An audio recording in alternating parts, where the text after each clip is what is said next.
Okay, so I'm CammyG and we are going to be doing the Hexed simulation in Wargames. So this one applies a curse to you when a statue appears, and you have to activate the statue to remove the curse. Now I just put on the no build zone challenge so that I can get more tickets from doing a challenge. But with this one, you're definitely going to want to have Adrenaline Rush on, because it attacks your health, not your shield. Obviously, I'm using a soldier build which swaps out shield for health, so you're not going to be able to notice really. And also my soldier heals itself when it kills stuff, so these husks and stuff that are spawning down there, every time they die I'm going to be healing some health back. I'm at full right now though because I didn't lose much. But the main thing is, if you're playing solo and you're doing this, you need to make sure, you know, that you have enough health, because if you're using someone who doesn't have a lot of health like a constructor, and you don't have Adrenaline Rush, and you don't have the ability to heal when you eliminate enemies, then you're going to be in trouble, because you might die if you don't have campfires or something like that. And in solo, if you die, you fail. So obviously it's important that you, if you're going to be doing this simulation, it's important that you have some sort of failsafe, like the healing from eliminations or Adrenaline Rush. You can see that I think I actually got back the health I was losing as I was losing it, because I was killing that much stuff. As you can see, I also added stuff here on the left. 2 more layers of walls and stairs, just to stop stuff from wanting to come up this bit. It might have been easier to honestly just let them come up and do trap tunnels. I'm not sure.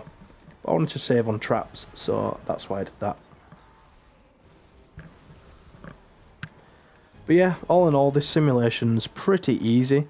You just have to, every sort of minute and a half, go over to the statue and interact with it. It's not really that difficult.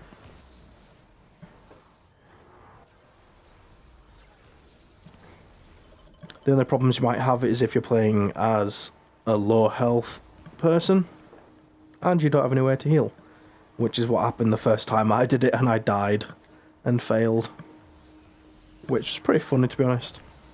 But obviously for you guys, you're going to want to be prepared. But Adrenaline Rush on its own should be enough to stop you from dying, no matter what hero build you're using. So yeah, I definitely recommend putting that on. As for the rest of the mission, it's very easy. Even that taker couldn't make it out alive. That's pretty funny. So as long as you've got your trap tunnels, you should be set for this.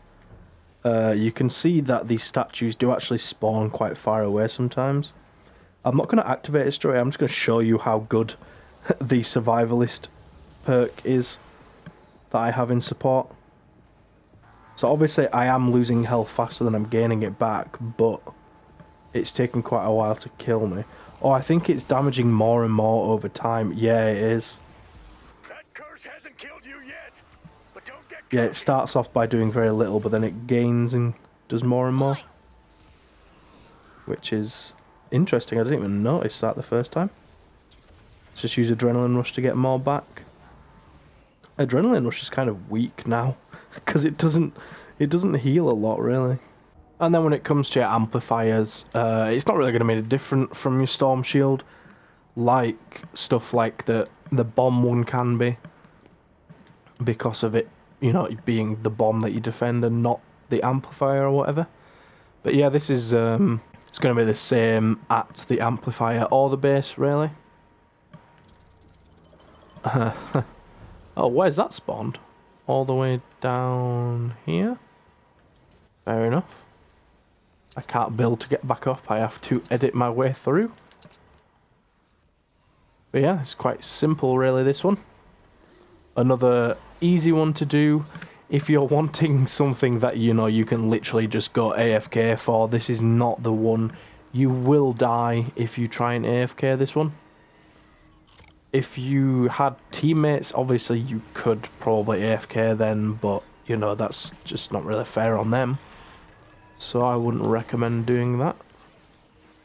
As for our actual trap tunnels here, it looks like everything's fine. Oh, that guy tried to break through there for a second.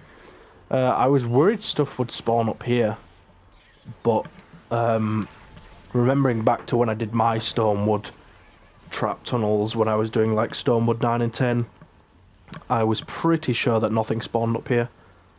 So I'm glad that nothing did. Oh, that's the same space it was in before. Interesting. Not going to give me a different spot. But yeah, that's this simulation. Quite simple, quite easy. Not one that you can AFK on, but again, it is easy. So if you're wanting to farm tickets, it's an easy one to do it on. But there are much easier ones to spawn to farm tickets on. So yeah, at least you got to see what it was like. I didn't even know that you took more damage the longer it was there, so that's something that we've both learnt. But yeah, if you found it useful and you enjoyed, don't forget to leave a like and subscribe, and I'll see you in the next one.